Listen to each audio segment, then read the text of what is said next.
Welcome, everyone.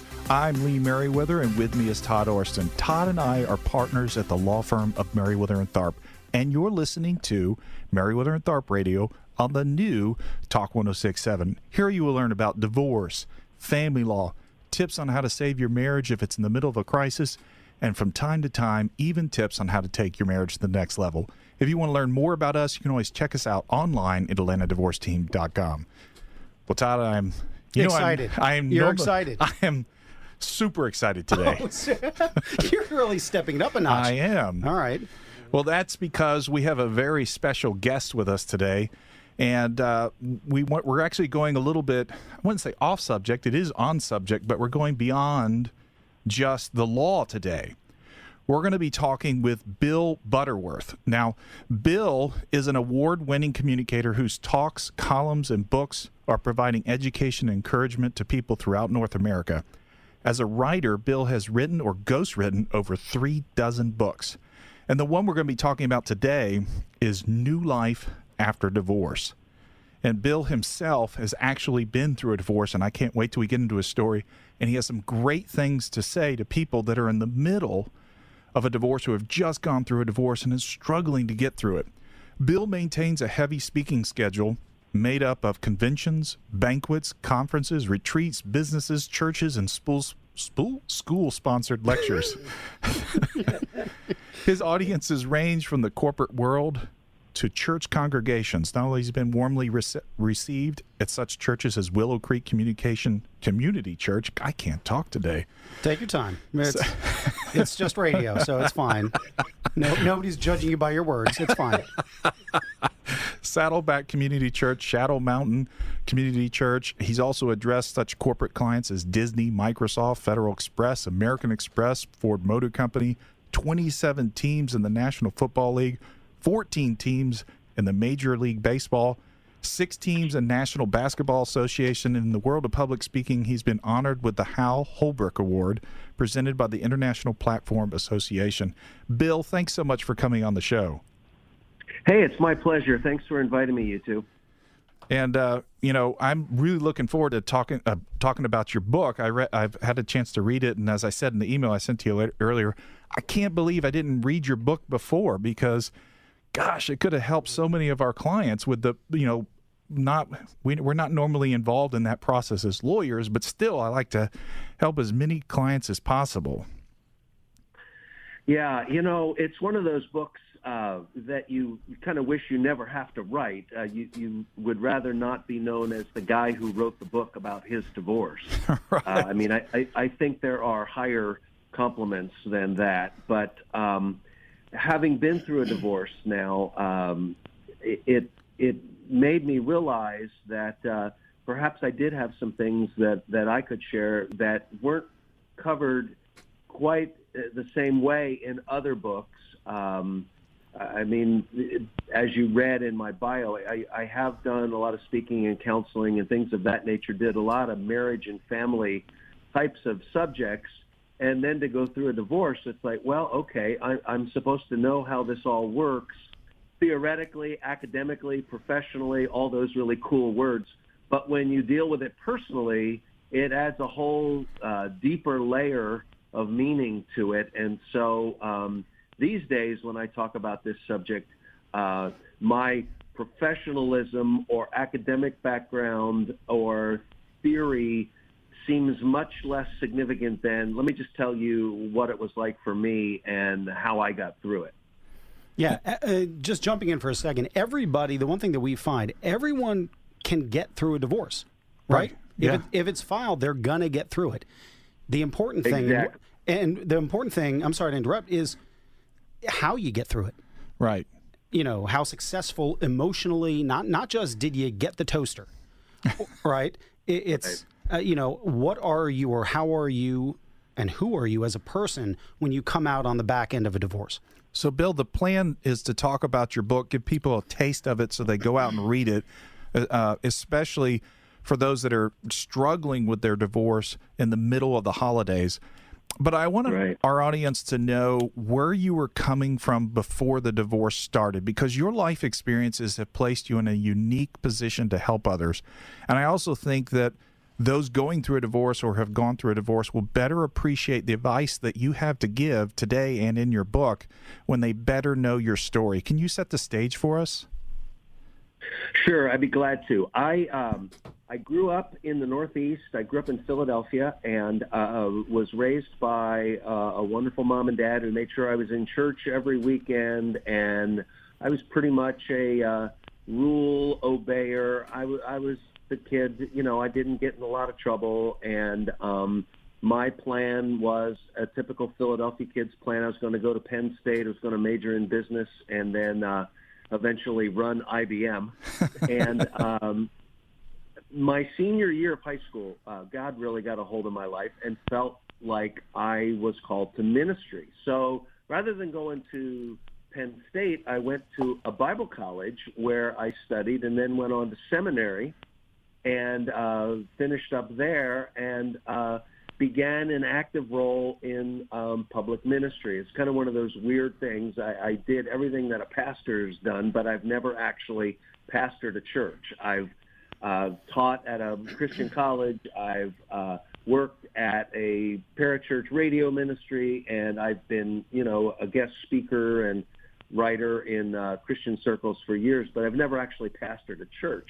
But nonetheless, it was kind of that squeaky clean life, and met a wonderful woman, and we got married and had all these kids. We ended up with 5 wonderful kids, and the world was just going my way. Everything seemed to be moving right along. The speaking schedule was increasing, and the opportunities were coming along just fine. And then my wife said basically she didn't want to be married to me anymore. At the time, we were living in California. That's called, the issue, you want to be married, she doesn't. That's irreconcilable differences. Right. So I have to say, because the follow-up question is always, well, did you see this coming? And I have to say, as I've had years and years to look at this, it's like, no, not really. I mean, I know lots of happily married couples who still have their issues, who still have things that they need to go through. I mean, if you think you have a flawless marriage, I would like to welcome you into the land of denial. We all have issues that we deal with. I knew we had issues, but I didn't know they were going to be to the extent that we were going to have to get a divorce. And so it just bottomed me out. And if dealing with a divorce on the personal level isn't bad enough, if you had paid attention earlier, what I did for a living is now totally in jeopardy. I mean, I've never heard of a group who would contact a speaker and say, hey, I hear you just went through a divorce. We're doing a married couples enrichment weekend, and we want you to come and be our speaker. I mean, that's it. It's a little risky. Bizarre, you can get. And so not only did I go through this, emotionally, but it knocked me out of work, and I was a very unhappy camper for quite a while. I was trying to get back on my feet and get my head together. So you've got going through, all of a sudden you are floored by this divorce that's been filed, and which you didn't see coming, and now you're worried. Not only are you worried about your marriage ending and family life changing, but career possibly at the end. What was there? What else was? How were you wrapping your head around this? Well, there was a lot of confusion, and I always like to make clear whether someone really has any kind of interest in spiritual matters or God. Something like a divorce always brings God back into a person's mind, whether they've ever thought about him before or not. And for a lot of people, it's an anger issue. They're angry at God. God, why did you allow this to happen? And I thought you were good, and I thought you were loving, and I'm a mess. Why would this happen? And that's understandable. And, God is big enough that he can handle that issue. And with time, I think most people come to an answer that is sensible. But I have to say, I never really questioned God. It wasn't like, God, what are you doing? It was like, Bill, what are you doing? What did you do on your end to create this? And, how can I learn from this so that I don't have to go through it again? That sounds pretty mature, and to be fair, it took me a while to get there. I was pretty much a blubbering mass of blubber for quite a while, trying to make sense of this. I mean, my poor kids, it was like they didn't want to be in the same room with me because they didn't know what to do with me. I was such a sad sack. I remember going into the kitchen one night and coming upon a conversation that I was not supposed to be hearing, where basically two of my kids were saying, I don't want to go in there, you go in there. I don't want to go in there, you go in there. It's kind of like, give this to Mikey kind of thing. I mean, nobody wanted to deal with the old man. So I did have to kind of regain my bearings, and that's what a lot of Bill, this book is about, is trying to move through these different stages of grief that are very Bill, well known. can I put you? Yeah. We got to take a quick break. When we come back, we're gonna walk with Bill through the process of how he got through this.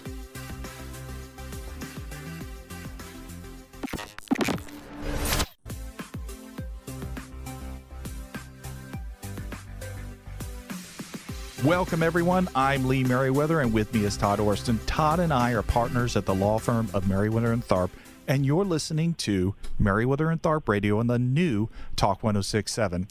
If you want to read more about us, you can always check us out online at AtlantaDivorceTeam.com. I didn't want to talk about us because we have with us on the phone Bill Butterworth, a world-renowned author and speaker, and he wrote a book called New Life After a Divorce, and we are going through with him, that's what we're going to do, go through with him how he got through this divorce, because before he thought everything was just fine, and he was actually a speaker who spoke about marriage, and so he's now facing the end of his marriage and worried about the end of his career, but he was able to get through it and wrote an amazing book about how he did it. And I do want to say this, Bill, one of the things I loved about the book was that you never put anything negative about your ex-wife. It was focused on how you handled the whole situation, how you handled it, and how you took ownership for what you could take ownership of, and then not worry about the things that were beyond your control.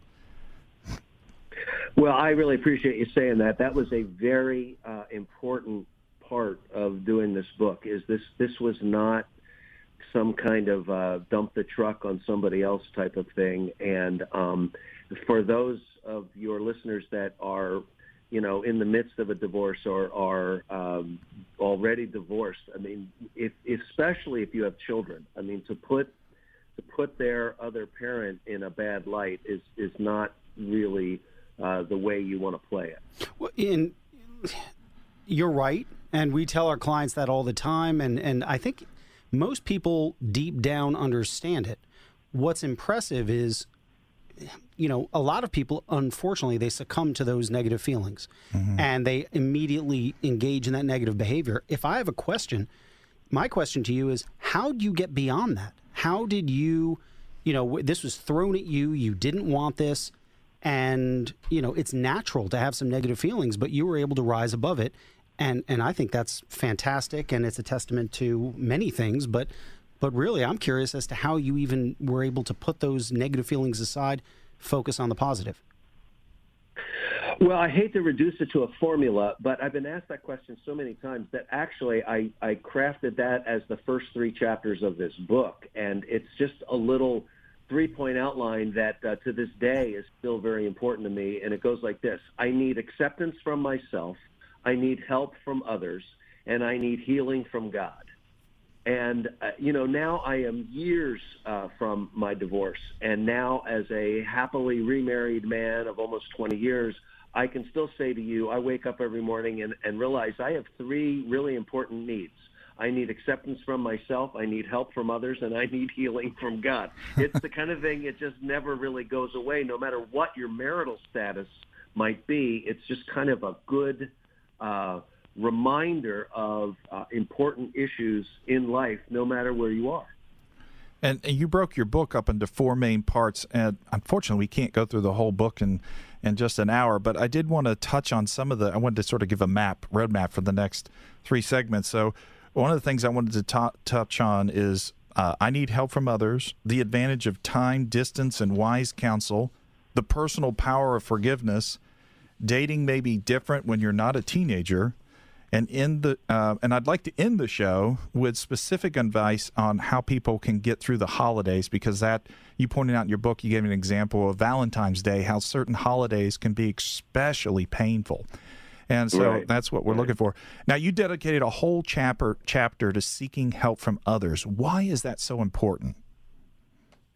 Well, especially for someone who is in the early stages of recovering from their divorce, there just seems to be the tendency to pull a blanket over your head and pull the whole world in around you. And I remember feeling, embarrassed and worthless and inadequate and just a mess. And while I'm in the midst of that, there's 5 kids that need some attention. There's a career. There's other relationships. There's things that are going on, and yet somehow I was trying to convince myself that I could handle that all by myself. It wasn't some amazing revelatory moment, but I can remember specifically waking up one day and realizing, wait a minute, I needed help just parenting 5 kids when I was happily married. I mean, we're outnumbered. The math is all wrong here, And so why am I so reluctant to seek help from other people now that I'm in this single again state, which I actually needed more help? And so I gradually started, trying to get folks to maybe, help me with maybe a carpool. I'll pick up your kids this day if you pick up my kids this day.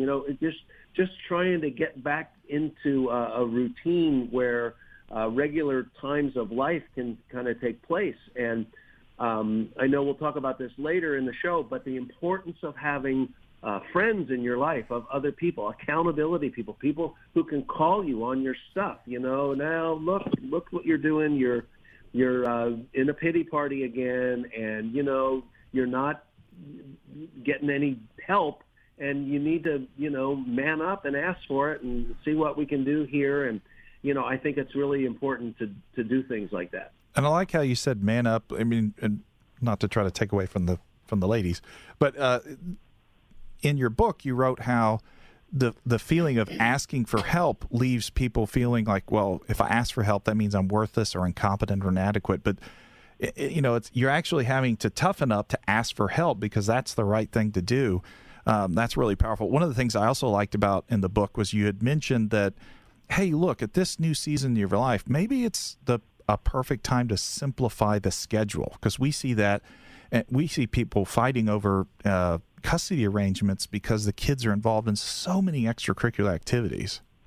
Yeah, and that's wise counsel. I think if your listeners are in a happy stage of their life, that they can do this on their own as well. And that is, there are so many more opportunities to fracture the family schedule these days. It's good every now and then just to kind of take a breath and chart it all out and say, are we really, is it necessary to be involved in everything that we're involved in, or can we scale back a little bit, or how can we make this a little more, doable in our lives? That's good advice. One of the other chapters that I really liked was the advantage of time, distance, and wise counsel. We probably should break that down separately. We only have, just to give you a heads up, because you don't see the clock in front of us, we only have 3 minutes left in this segment. But can you just touch on what is the advantage of time and distance? Yeah, I think when I was in the early stages of recovering from my divorce, I was desperate for a mathematical equation. I was married so many years, and so I will need to grieve so many days, weeks, months, years before I can get on with my life. And I wanted it to be all, quantified. And the more I realize how this all breaks down, everybody has their own calendar. And so people are going to grieve for different time lengths in order to do all their work. But once that's achieved, they create what I'm calling distance, and it's not as painful because it's not right upon you like it was when it initially happened. But there's a little bit of a newness and freshness in your life that you didn't have before. You know, one of the things I liked that you said in there that was revealing, hearing it from your perspective, was that one of the constant things that was going through your mind, both during and after the divorce, was that it will never get better. It will be like this forever. Life will never be good again. And here you are, a testament that that's not true. That's correct. I did think that big time. I mean, I should have went out and bought a giant poster of Eeyore, to just, have as my role model. It's another bad day. It's going to get worse, that kind of thing. And, of course, we impact that so much just by our own personal thinking. If you wake up this morning and say, hey, let's have a really lousy day today, chances are you're going to get your wish. So a lot of it is how you approach the day. And, again, with some time, with some distance, the light at the end of the tunnel reappears. Well, that's good stuff. And I know that we're going to get into this a little bit later, just talking about the different stages of grief that people have to work through. And that's one of the things that I think the importance of time and distance are. It allows you to work through those stages of grief. And the further you get away from it, get through this and get away from the event of the divorce itself, the better you'll be. And I think that's such an important message that, yes, you're feeling bad now, but just hang in there because it will get better. And, we have had a few clients in the past year that unfortunately, or clients and opposing parties that committed suicide in the middle of the divorce. They couldn't get beyond that. I think we had 6 last year between our clients and the opposing party. So, but hey, up next, we're going to talk about why it's important to have wise counsel and why time and distance alone are not enough.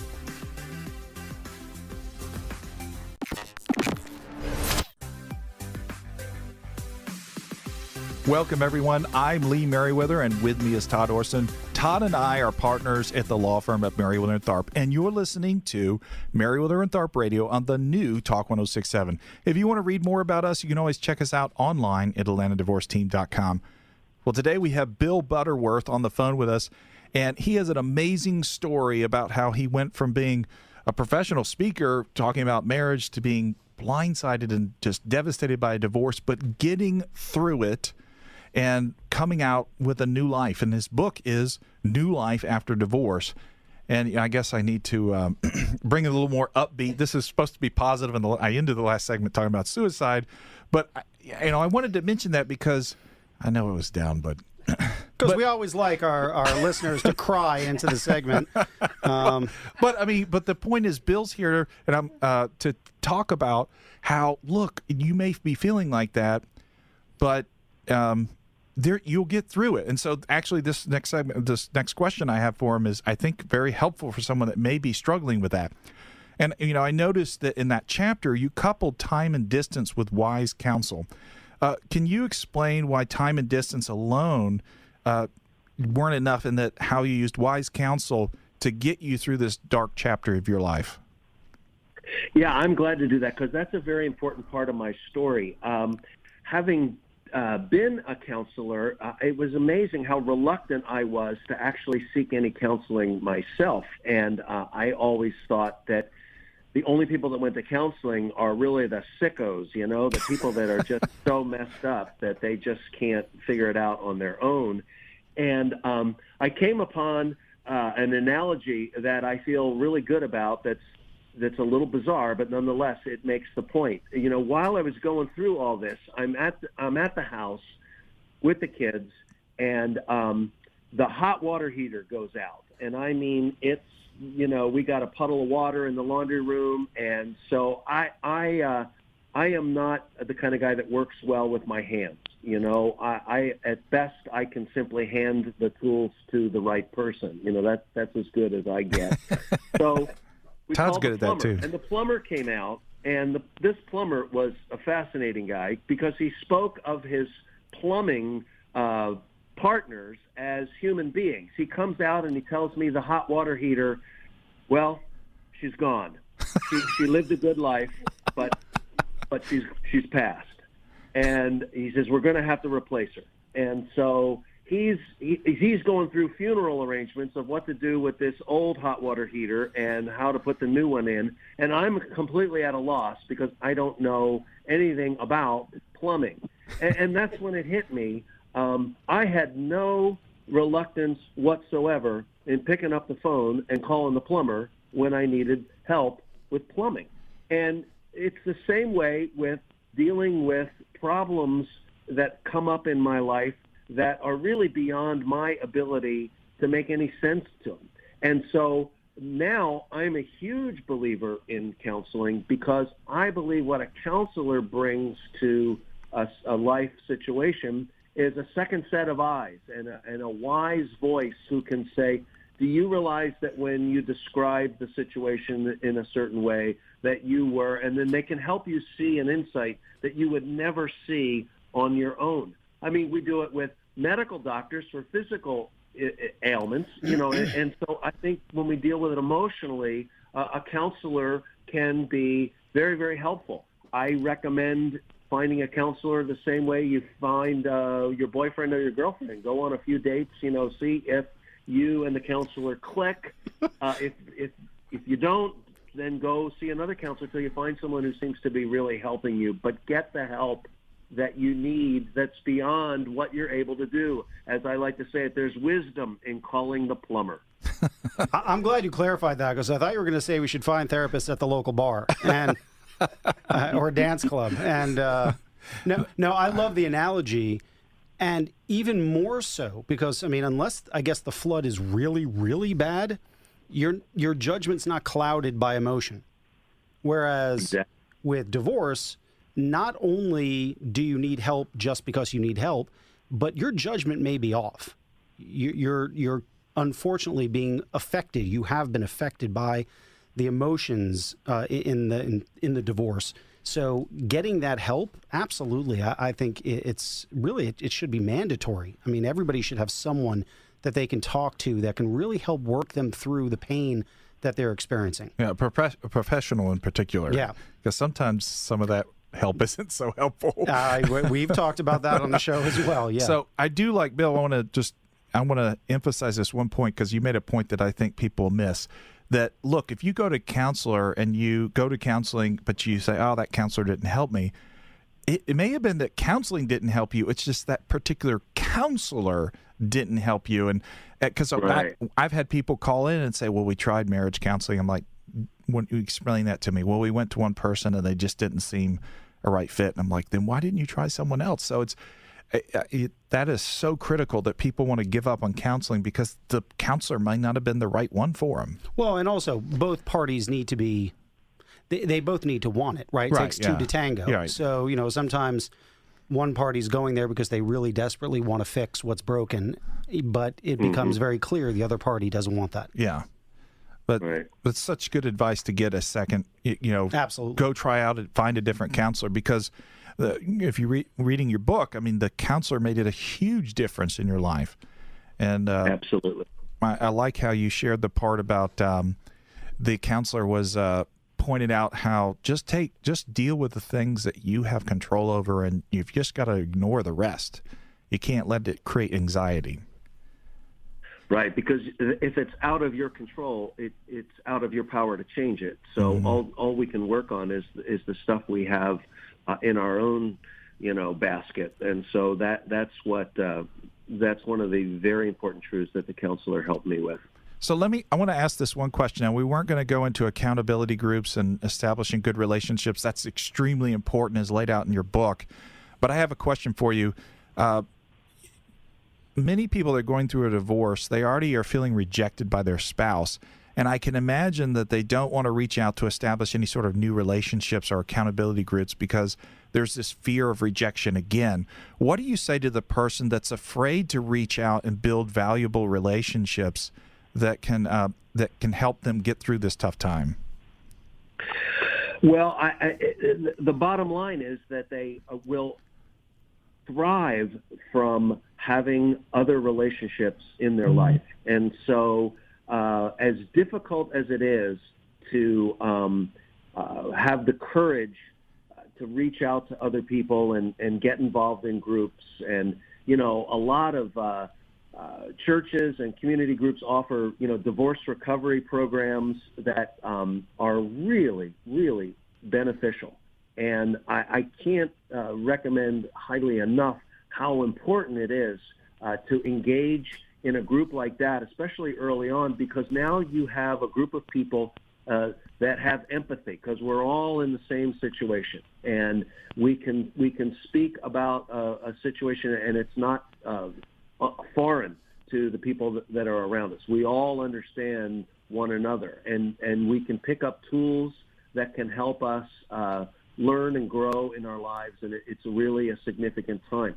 So, but what I'm saying is, it's tough to do it. I realize, and especially if you're by nature more shy and introverted, and you weren't really a backslapping person to begin with, it can be really, really tough. But if there's somehow you can screw up enough courage, maybe it's just make one friend and let that friend be the person that helps push you into other situations. I mean, I had an accountability group with 4 or 5 other guys, and they were a lifeblood for me because they kept me sane whenever I was moping around. And they were there, and they were free. I didn't need to pay a counselor to get the boost.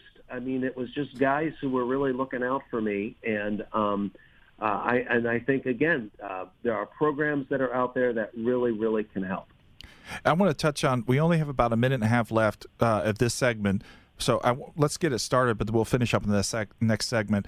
The power of personal forgiveness. Todd and I have both personally seen the power that forgiveness can bring to someone, but they may not listen to us because people tend to say, well, you've never been through a divorce. You have no idea what it feels like. And it's true, but you've been there and you have learned the power of forgiveness. Can you break down for our listeners and explain what forgiveness?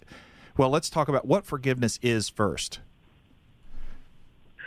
Well, forgiveness, I'd rather start with what forgiveness isn't. Okay. Forgiveness isn't forgetting.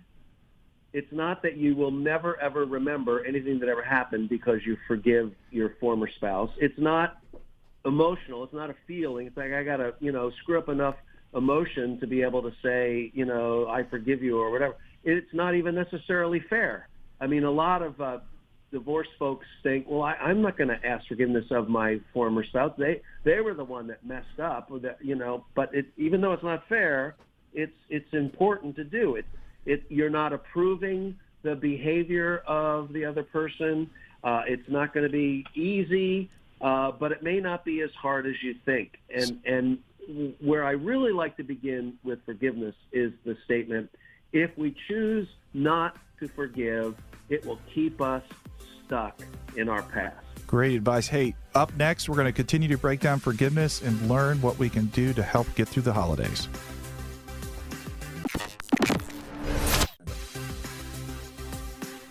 Welcome, everyone. I'm Lee Merriweather, and with me is Todd Orston. Todd and I are partners at the law firm of Merriweather & Tharp, and you're listening to Merriweather & Tharp Radio on the new Talk 106.7. If you want to read more about us, you can always check us out online at AtlantaDivorceTeam.com. Well, we're in the last segment, and there's still so much more to unpack here. We have Bill Butterworth with us, and he has an amazing story. He's written a book called New Life After a Divorce. He was actually a speaker speaking about marriages when he was just completely caught off guard by his divorce, but he has worked through it and come out to a better place, and he wrote a book about how he did it. And where we left off, we were talking about the power of the personal power of forgiveness, and you were explaining what forgiveness is not. And I guess what we have left is what forgiveness is and how can it free you when you do forgive. Right, and just to repeat where we left off, to not forgive is to remain stuck in your past. And that's powerful. And so for the person who's hearing these words, who's still just churning inside over how could this have happened to me, and how could my former wife or my former husband have been so ugly to me or so cruel to me, and I'm just so angry at that person. Those are very normal feelings, but they are feelings that have to be dealt with, and the way to deal with them is to move towards ultimately the place where you can say to that former spouse, you know what, I forgive you. And not only that, perhaps the bigger assignment is to say to that former spouse, I want to ask if you would forgive me. I don't like the idea of when a couple splits up that one is just this lily white innocent party and the other one is the devil. We both contribute our stuff to both the good parts of it and the bad parts of it. And so owning your own stuff is very, very significant. And it's so liberating to get to that point where you can say, you know what, I need to ask you to forgive me, and I want you to know that I forgive you. And doing it, why you would do it or how you do it, I think is summed up in a phrase that forgiveness is an act of the will. It's not, an emotional thing. It is a volitional statement of how you feel about life, that, I'm ready to move on in my life. And in order for me to do that, for me to get unstuck in my past, I need to say to you that, I forgive you, and I want to ask you to forgive me. And again, for many of us who have a spiritual template in our lives, the idea of understanding that God forgives us, and since God forgives me, I can forgive myself.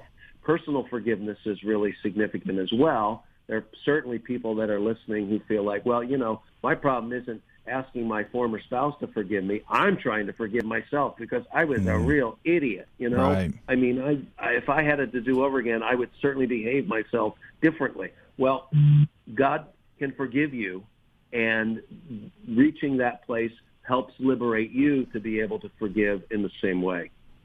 Well said. Hey, all right. You have a lot more detail on that in the book, and I strongly encourage people to check that out because it is so powerful to get to move past where you are by learning how to forgive, and it's an act of will. It's a choice that you made, not necessarily a feeling that you have. All right, I wanted to touch on dating may be different when you're not a teenager, because if people were to take your advice in this chapter, we would have a lot less cases. I can tell you that, because some people just jump into the next relationship, get remarried, and they never learned. And so what is it that people need to be thinking about when entering into the single world again? Well, I always begin with the protective phrase, me giving advice on dating is about as significant as me giving advice on brain surgery. I didn't date very well as a teenager, and then I've become middle-aged and I'm dating, but I did learn some things along the way, and you're kind to highlight them. But it's things like get your personal house in order first. It's the old phrase to find the right person, be the right person. Right. That rather than just setting your goal, I'm going to go online and find the most, perfectly matched, are you going to look right to them?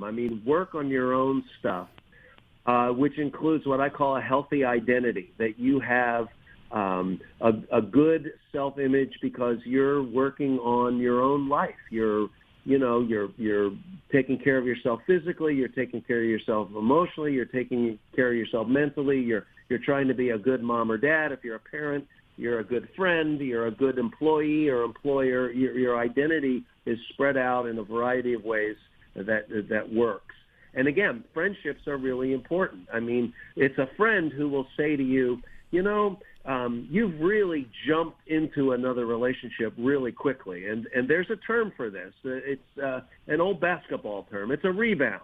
And the problem with a rebound is you're really not ready to date. And, that's another one of those questions. There's no magic formula. If you were married so long then you can date, the 30th of December at 8 p.m. It's not that mathematical, but you want to avoid both extremes rather than, oh, man, I'm just going to jump right into this.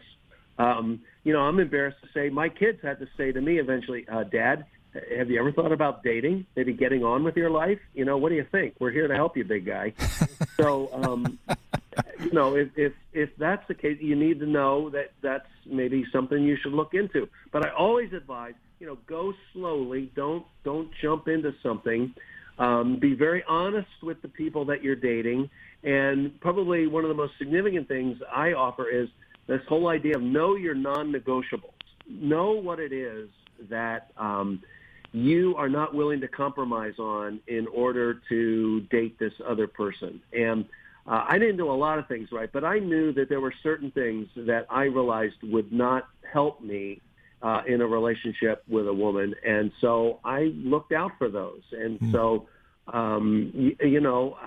again, me giving dating advice is pretty comical for those that know me personally. But I have to say, I met the most wonderful woman, and we're coming up on 20 years here. Wow. And she has just been the highlight of my life, and my kids love her, and she's great with them, and she's great with the grandkids, and I mean, it just, you name it. I think I learned my lesson. Oh, wow. Great story. Hey, we've got 3.5 minutes left. Can you give some, the holidays are around the corner. Can you give some advice for people that are just coming off a divorce? How do you get through the holidays? Well, I would say the key word to me is to be proactive. I mean, I have a sad story of my first Christmas Eve where the kids were going to be with their mom on Christmas Eve and Christmas Day, and so I made no alternate plans. So I just sat around like a bump on a log, and it had ugly written all over it. And so I say that for not only for Christmas, but as you mentioned, we thought about it for Valentine's Day or 4th of July or whatever you used to do. Admit that it's not going to be the same way anymore. You're going to have to shift it around, but develop new traditions and develop new activities, and make sure that this year is the first year you host the all Atlanta all-night Christmas Eve bowling party at, the XYZ bowling lanes, because you're busy. You've got other people that there are plenty of other people that don't have any plans for Christmas, and you can help one another by creating your own party. And as much as possible, don't be a downer with your kids. They want Christmas to be just as good as it can be. My first Christmas, I told my kids, well, Christmas is overrated. It's very commercial. Jesus was probably born in a cave. Let's celebrate with rocks, that kind of thing. I mean, that's just a horrible way to spend Christmas. And so, without being fake, be as upbeat as you can, and help the kids understand that we're all dealing with this, and we're going to try to be as positive as we can. Well, that I had never even thought about that till you just said that. Well, giving rocks to your kids? I can tell you right now, bad idea. Have you tried it before? If you go to my website, I sell rocks. Nice. Do you have like a buy one get one free? Yeah. No, the advice of planning something, when the kids aren't going to be there, to plan something around with people. That's some great practical advice. Thank you so much. Hey, Bill, we're almost out of time. Thank you so much for coming on the show. Where can people find you online? BillButterworth.com. Awesome. That's easy to remember. And the book. Everything you need to know about me is on that website. And all your books are on there too, right?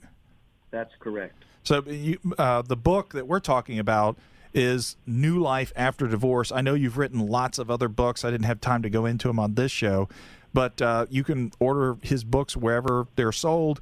I know I got my copy on Amazon. And Bill, thanks again for coming on the show. This has been fantastic. Hey, everyone, thank you so much for listening. If there's any part of this show you want to go back and listen to again, you can listen to it in iTunes, and you can even listen to it on our website, mtlawoffice.com/podcasts. This audio program does not establish an attorney-client relationship with Meriwether and Tharp.